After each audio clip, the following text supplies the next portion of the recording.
जल्दी बताइए, क्लियर हुआ बेटा? अब मैं हाँ फिर सर। से एक बार एक्सप्लेन कर देता हूँ। Reactivity towards halogen, all forms क्या करेगा, EX3 एंड EX5। यहाँ पे all elements forms EX6 EX4 EX2, +6 +4 +2 करेगा। Nitrogen cannot form pentahalides due to absence of D orbital. ठीक है, ये एक्सप्लेनेशन मैंने दिया। नाइट्रोजन 7 है तो इसके पास डी ऑर्बिटल्स नहीं है, बट फास्फोरस के पास डी है। जितने भी ट्राइहाइड्स हैं, फास्फोरस के, आर्सेनिक के, एंटीमनी के, वो सारे स्टेबल है, बट नाइट्रोजन में सिर्फ NF3 स्टेबल है। NCl3 NBr3 Ni3 क्या है, अनस्टेबल है। जितने भी EX3 होते हैं सारे ही कोवेलेंट नेचर के हैं, accept what, BIF3।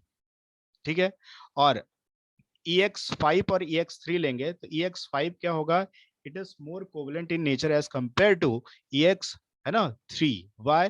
Because it has more polarising power. जितने भी ऑक्सीजन फैमिली के एलिमेंट्स है वो EX6 EX4 EX2 फॉर्म करता है। जो E है सल्फर, सेलेनियम और टेलुरियम। अगर हेक्सा हेलाइड्स आप देखेंगे तो among hexahalides only hexafluorides ही स्टेबल होता है। EX4 EX2 स्टेबल नहीं होता है।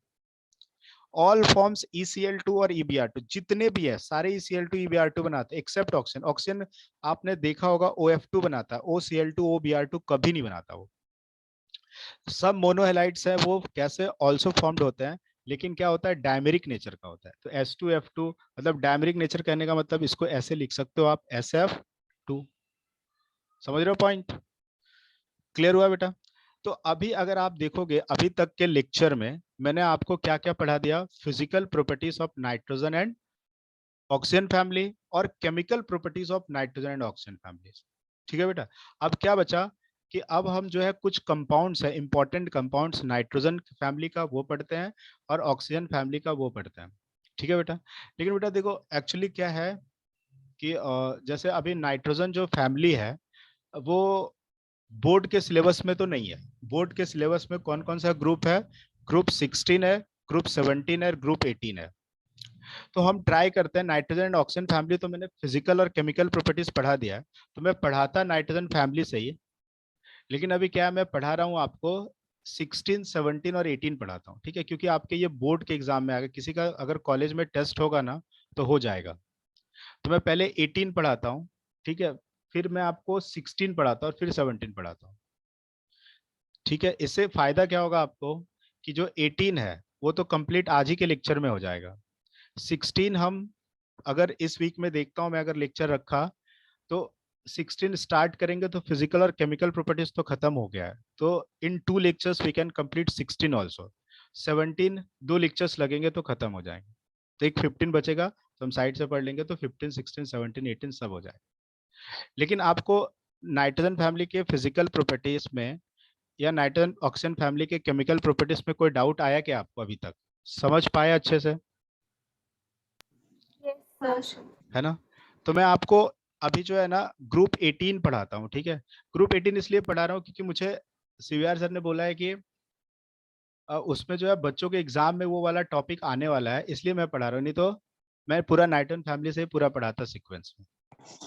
ठीक है, तो वो आपके सब्जेक्टिव पेपर को ध्यान में रख के मैं पढ़ा रहा हूँ।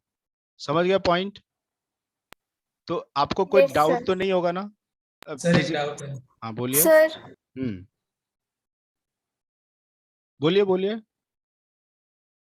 Sir can you explain dimer? हाँ, dimers we can explain dimer ना ऑल्सो। डाइमर, अच्छा बेटा आपको पता है मोनोमर जानते हो, मोनोमर? मोनोमर जानते हो? देखो जो पूछ रहा हूँ आप बता बता भी दिया करो थोड़ा। What do you mean by monomer? जानते हो मोनोमर? देखो बेटा जैसे नो सर, याद नहीं आ रहा कोई है। बात नहीं बेटा, कोई just I am asking for confirmation कि इफ यू डोंट नो ना देन आई विल एक्सप्लेन। है ना, जैसे SF है बेटा, मोनोमेरिक यूनिट क्या होता है, it is the simplest unit of any polymer. तो जैसे सपोज करो आपने क्या लिया ना, SF लिया, और ये 2 मॉलिक्यूल्स लोगे ना, तो ये पॉलीमराइज हो जाएगा। क्या होता है ये? पॉलीमराइज हो जाता है, और ये क्या करता है, SF2 बनता है। तो if 2 molecules of simple unit combine to form one molecule, then it is called as dimer. If 3 molecules combine, then it is called as trimer. है ना, अगर 4 molecules combine करता है तो हम उसे बोलते हैं टेट्रामर्स, लाइक दैट। समझ गया पॉइंट? हाँ सर। समझ गया मुस्कान? कोई हाँ प्रॉब्लम? सर। तो if will no take sir, 2 no moles, problem. तो वो डाइमर 3 मोल्स कंबाइन होके बना 1 मोल, तो ट्राइमर 4 मोल्स कंबाइन होके 1 मोल बना तो टेट्रामर्स, और n मोल्स ले लिया तो पॉलीमर बोल दिया। समझ गए क्या? हाँ सर। चलो वेरी गुड।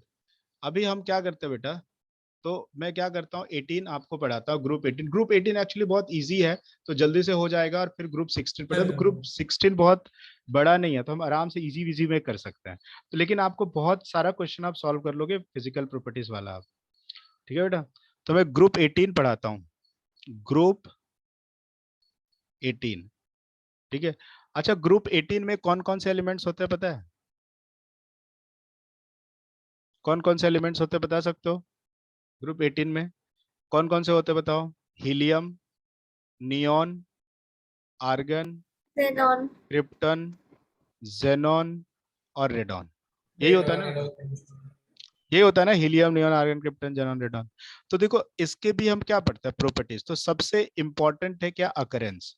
मतलब हमारे एटमॉस्फेयर में जो नोवेल गैसेस है वो कैसे मिलता है, क्या है, नहीं है। ठीक है? तो मैं क्या बोल रहा हूँ, जितने भी ऑल नोवेल गैसेस, जितने भी नोवेल गैसेस हैं, लाइक हीलियम, नियॉन, आर्गन, ये सब all noble gases except radon, except बेटा रेडॉन, आर एन, ये वाला है ना, अकर्स इन एटमोस्फेयर, ये आपको अपने एटमोस्फेयर में मिल जाएगा। Occurs in atmosphere, occurs in atmosphere, ये आपको एटमोस्फेयर में मिल जाएगा। And their abundance in dry air, and their abundance, abundance पता है ना, percentage of availability in atmosphere, their abundance, ठीक है, in dry air, in dry air, ठीक है, इज नियरली, कितना है बेटा? 1%। कितना होगा?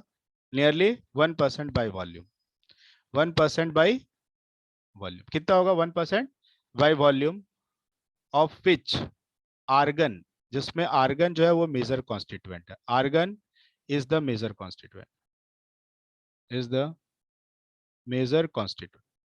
आर्गन क्या है बच्चा? Major constituent.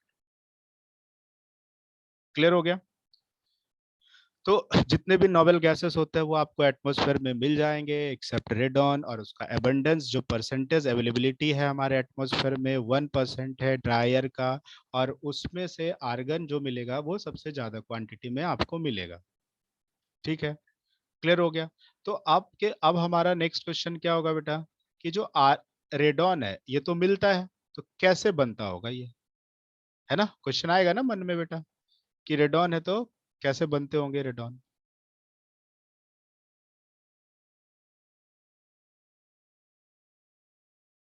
तो रेडॉन जो होता है बेटा, ये क्या है? रेडियो एक्टिव एलिमेंट है। ठीक है? तो इसका हम क्या करते हैं? रेडियो एक्टिव डिसइंटीग्रेशन करते हैं, डीके कर देते हैं, और फिर डीके करने से बनता है। जैसे हम अगर सपोज करो रेडॉन ले ले, आर एन, तो रेडॉन क्या है? Is obtained as a decay product of, radon is obtained, radon is obtained as a decay product of, is obtained, radon is obtained as a decay product of, decay product of, ठीक है, radium 226 होता है इसका mass number. चलो मैं example भी लिख देता हूँ ऐसे, ये रेडियम है आपका, इसका एटॉमिक नंबर कितना है? 88 होता है, और ये 226, ये याद नहीं भी रहा तो चलेगा, लेकिन आप समझ तो लो कि कैसे बनता है। ये रेडॉन है, इसका एटॉमिक नंबर 86 होता है, और ये 222 होता है, और प्लस ये हीलियम है, ये 2 और 4 होता है। बेटा इससे क्या सीखने को मिला हमें? क्या पता है? ये न्यूक्लियर रिएक्शन है। This type of reaction is called as nuclear reaction. There are two types of reaction actually, one is chemical reaction and another one is nuclear reactions. Nuclear reactions में हम क्या करते हैं पता है बेटा? जो एटॉमिक नंबर है, जैसे रिएक्टेंट साइड 88 है, और यहाँ पे भी आप देखोगे 86 प्लस 2, तो ये भी कितना हो गया आपका? 88। तो रिएक्टेंट साइड और प्रोडक्ट साइड हम एटॉमिक नंबर बैलेंस करते हैं न्यूक्लियर रिएक्शंस में। यहाँ पे 226 है, यहाँ पे 222 है, और यहाँ पे 4 है, तो इसको भी देख लो कितना हो गया ये 226, ये 226। तो न्यूक्लियर रिएक्शंस में हम एटम्स को बैलेंस नहीं करते, हम किसको बैलेंस करते हैं बेटा? किसको करते हैं? Atomic number and mass number. तो जब इसका रेडियो एक्टिव डीके किया जाता है तो रेडॉन मिलता है। समझ गया क्या रेडॉन कैसे मिलता है? क्लियर हो गया? नेक्स्ट अगर आप देखोगे तो जो ग्रुप 18 एलिमेंट्स है ना, ग्रुप 18 एलिमेंट्स, तो ग्रुप 18 एलिमेंट्स आप जब पढ़ोगे ना बेटा, तो have completely field, have completely field, क्या होता है ये? कंप्लीटली फिल्ड वैलेंस शेल होता है, कंप्लीटली फिल्ड, है ना, वैलेंस शेल होता है। ये क्या होता है? Completely filled valence shell. Therefore react with few elements, ये रिएक्ट करता है बहुत कम एलिमेंट्स से, react with few elements, react with a few elements, react with few elements, react with beta few elements only under certain condition, only under certain condition, certain conditions, ठीक है? ये बहुत ज्यादा रिएक्शंस नहीं करता है। देयरफॉर दे आर, है ना, they are known as noble gas और इनर्ट गैस भी बोलते हैं। देयरफॉर, है ना, they are known as noble gas, therefore they are known as known as novel gas, और या तो हम इसे क्या बोल सकते हैं? इनर्ट। पता है इनर्ट गैस क्यों बोला? कि ग्रुप 18 एलिमेंट्स है, have completely filled valence shell होगा, therefore react with a few elements only under certain conditions, इसलिए हम इसे क्या बोलते हैं? Noble gas. समझ गया पॉइंट बेटा? तो अकरेंस समझ में आया आपको? अकरेंस पे किसी बच्चों को डाउट है? सर। अकरेंस तो आसान है ना, इजी अकरेंस। Yes sir.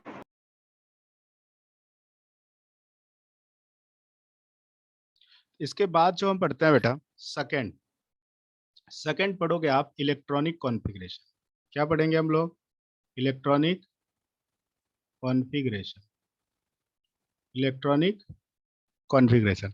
अब इलेक्ट्रॉनिक कॉन्फ़िगरेशन पढ़ोगे तो they have general electronic configuration, they have general electronic configuration. तो जनरल इलेक्ट्रॉनिक कॉन्फ़िगरेशन एक्सप्लेन कर सकते हैं क्या आप? इसका क्या होगा बता सकते हैं कि वही NS2 NP6 एक्सेप्ट, एक्सेप्शन है इसमें, एक्सेप्ट हीलियम, सर हीलियम का रहेगा, हीलियम NH2 ही रहेगा। क्योंकि 1s2। Very good Nitin, NS2। ठीक है, तो NS2 NP6 होता है। मैं लिख के बताऊं क्या आपको ऐसे कि हीलियम है तो इसका एटॉमिक नंबर 2 होता है तो 1s2 होगा। अगर आप नियॉन लोगे तो 10 होगा, ये 1s2 2s2 2p6 लेंगे तो लास्ट में 2s2 2p6 आ रहा है। आप नियॉन के बाद क्या ले सकते हो? आर्गन 18 आएगा, ठीक है, इसको 1s2 2s2 2p6 3s2 3p6 लिख सकते हैं बेटा, ऐसे लिख सकते हैं, बोलिए लिख सकते हैं क्या? ठीक है, तो जनरल इलेक्ट्रॉनिक कॉन्फ़िगरेशन आपका ये हो गया। ठीक है, इसके बाद जो हम पढ़ते हैं थर्ड प्रॉपर्टीज, एटॉमिक रेडियाई। क्या पढ़ते हैं बेटा? Atomic radii. अब बेटा एटॉमिक रेडियस का डेफिनेशन तो सब बच्चों को आता होगा। It is defined as the distance between nucleus to outermost shell, होगा कि नहीं? It is defined as the distance between nucleus to outermost shell, है ना। लेकिन बेटा टॉप टू बॉटम यहाँ पे जाएंगे तो एटॉमिक रेडियस क्या होता है? Increase, there is no irregularity at all.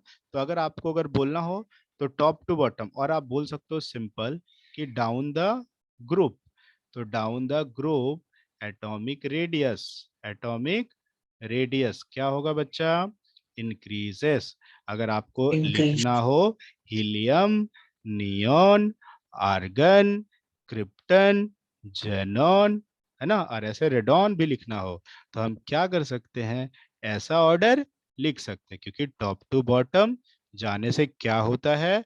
Atomic radius increase करता है। बोलो करता है कि नहीं, है ना। नेक्स्ट जो प्रॉपर्टीज हम लिखते हैं, आयोनाइजेशन इंथैल्पी। नेक्स्ट जो प्रॉपर्टी है वो क्या है बेटा? Ionisation enthalpy. ये क्या है?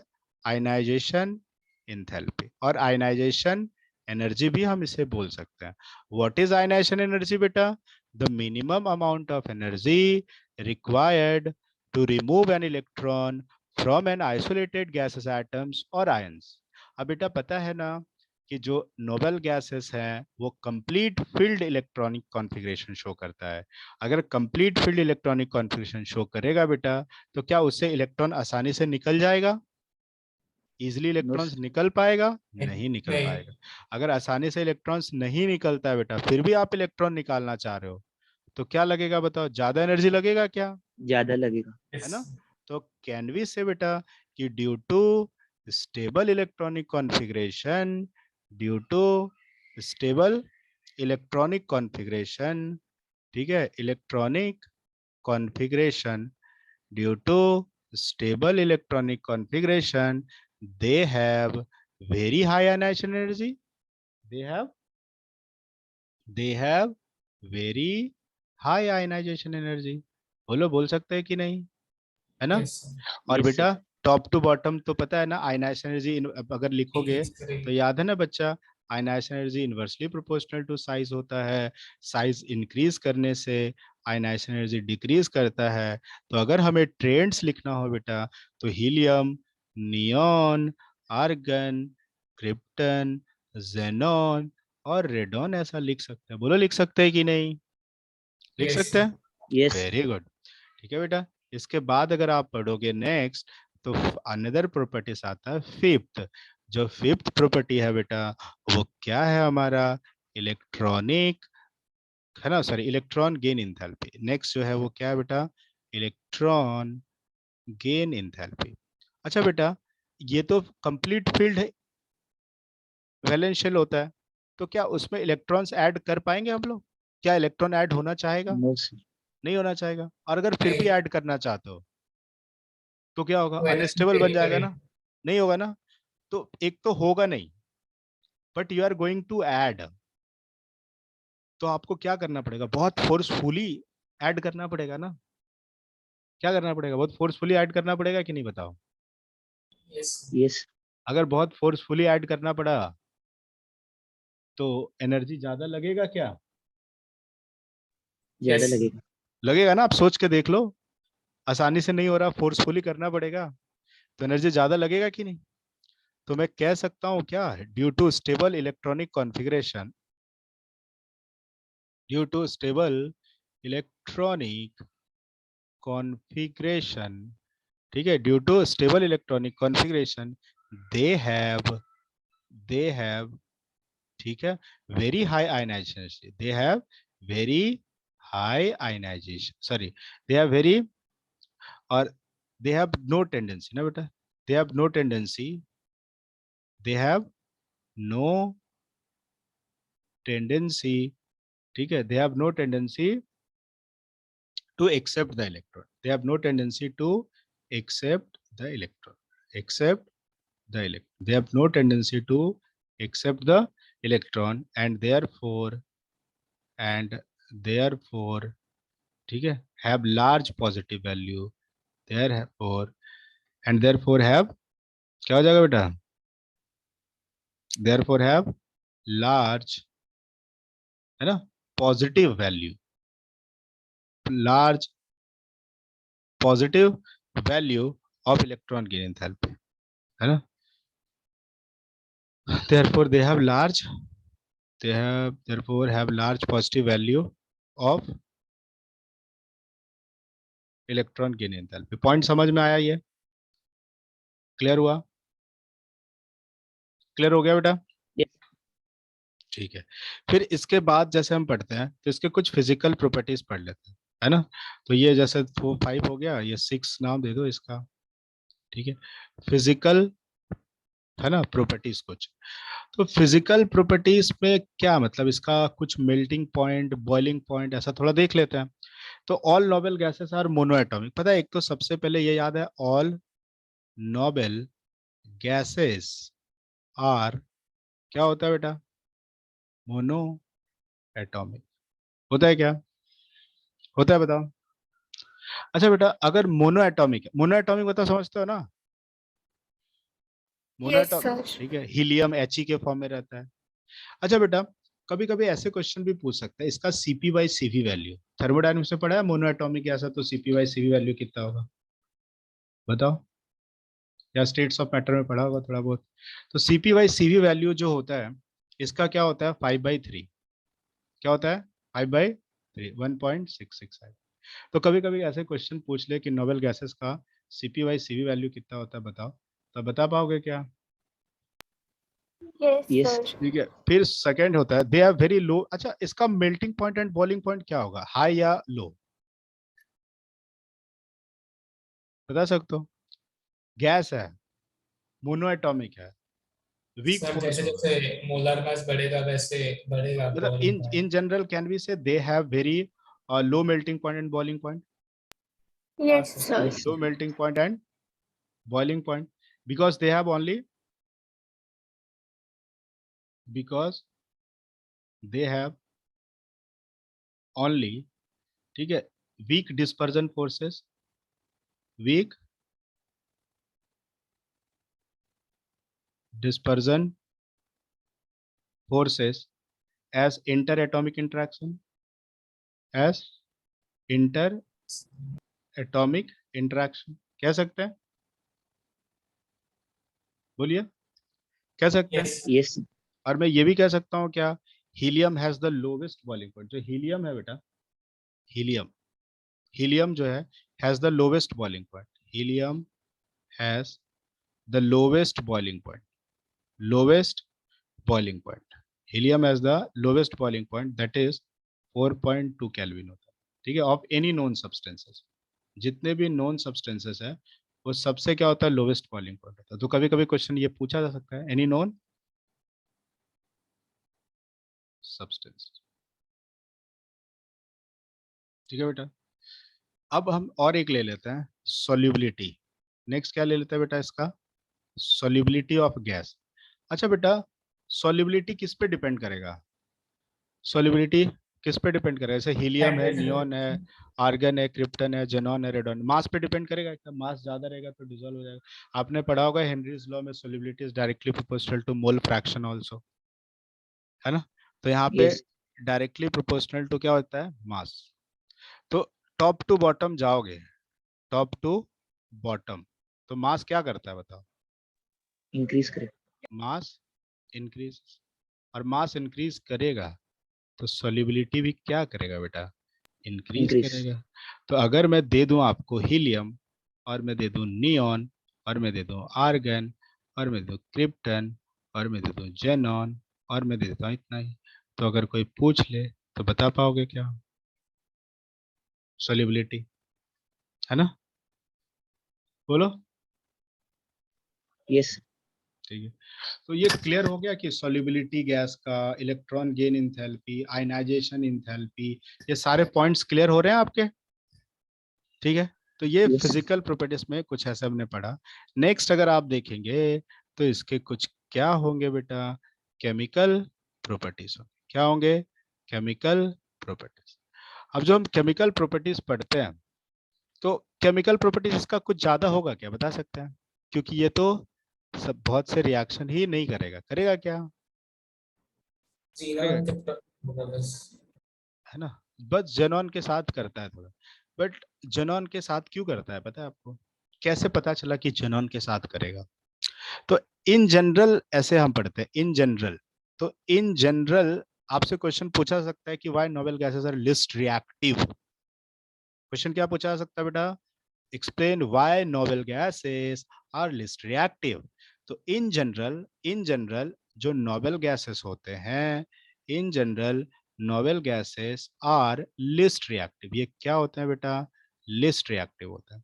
तो क्वेश्चन पूछेगा कि why noble gases are least reactive, तो ड्यू टू, है ना, due to, first point, due to बेटा क्यों होगा बता सकते हैं, सबसे इंपॉर्टेंट, क्योंकि वो कंप्लीटली फिल्ड वैलेंशियल होता है कि नहीं, completely filled electronic configuration in their valence shell, क्या ये पॉइंट क्लियर है, completely filled electronic configuration in their valence shell, configuration in their valence shell, बोल सकते हैं क्या, बताइए। अगर इलेक्ट्रॉनिक कॉन्फ़िगरेशन फील्ड है तो इट इज ऑलरेडी स्टेबल, तो वो किसी से रिएक्शन नहीं करेगा। Second point, very high ionization energy, है ना, वेरी हाई आयनाइजेशन एनर्जी। क्यों वेरी हाई आयनाइजेशन एनर्जी लगेगा बेटा? क्योंकि वो कंप्लीटली फील्ड इलेक्ट्रॉनिक कॉन्फ़िगरेशन है ना, and more positive electron gain enthalpy, and more positive electron gain enthalpy, more positive electron gain enthalpy. ये क्या होगा बेटा? More positive electron gain. तो अगर कोई क्वेश्चन आपसे पूछ ले in general noble gases least reactive क्यों है बेटा, तो आप क्या बताओगे? It is completely filled electronic configuration in their valence shell, और it is very high electro ionisation energy, और and more positive electron gain enthalpy, that's why it is a in general least reactive. समझ में आया point बेटा? Question पूछेंगे तो बता पाओगे क्या? जल्दी बताइए। Yes, sir. ठीक है, Yes. इसमें इस पॉइंट में कोई डाउट है क्या आपको कि वाई नोबेल गैसेस है तो कंप्लीटली फील्ड वैलेंस शेल होगा कि नहीं होगा? लिख के होगा। बताओ कि होगा। अगर कंप्लीटली फील्ड होगा तो आयनाइजेशन एनर्जी हाई होगा क्या? Yes, Yes. sir. Electron gain enthalpy भी हाई होगा ना बेटा? हाँ। Yes. चलो वेरी गुड। तो इससे हम कह सकते हैं। लेकिन बेटा अब जैसे हम ये पढ़ते हैं कि बहुत लिस्ट रिएक्टिव है, तो हमारा कंसर्न क्या है बेटा कि जैसे एक साइंटिस्ट है, अब साइंटिस्ट का स्टोरी सुन लो कि एक साइंटिस्ट है जिनका नाम क्या होता है? नील बार्टलेट। क्या था साइंटिस्ट का नाम? नील बार्टलेट। तो नील बार्टलेट ने क्या किया बेटा कि 1962 में एक कंपाउंड प्रिपेयर किया, और वो जो कंपाउंड था ना वो क्या था? उन्होंने क्या किया? ऑक्सीजन का रिएक्शन PTF6 के साथ कराया। किसका रिएक्शन? ऑक्सीजन का रिएक्शन PTF6 के साथ, और उन्होंने देखा कि एक रेड कलर का कंपाउंड बना O2PTF6। तो नील बार्टलेट ने एक सक्सेसफुली कंपाउंड बनाया O2PTF6 का। तो आप ये सोच रहे होगे सर ये तो O2PTF6 है, नोबेल गैस कहाँ है इसमें? तो उन्होंने फिर से थोड़ा लॉजिक लगाया। उन्होंने देखा ऑक्सीजन का जो आयनाइजेशन एनर्जी होता है ना बेटा, वो 1175 किलो जूल होता है, बट आयनाइजेशन एनर्जी जो जेनॉन का है ना 1170 किलो जूल होता है, तो 5 किलो जूल कम है। तो उन्होंने सोचा कि अगर ऑक्सीजन से PTF6 का बॉन्ड बन सकता है तो क्या जेनॉन से भी बन सकता है? तो उन्होंने ट्राई किया बनाने का, और उन्होंने सक्सेसफुली O2PTF6 के जैसा एक कंपाउंड बना दिया XePTF6, जो कि वो भी रेड कलर का था। ठीक है, और उसके बाद हमें जेनॉन का कंपाउंड है हमारे पास। ठीक है, तो मैं ये लिंक स्टॉप करता हूँ बेटा, दूसरी लिंक पे क्लिक कर लो, फिर मैं आपको और एक्सप्लेन करता हूँ। ठीक है।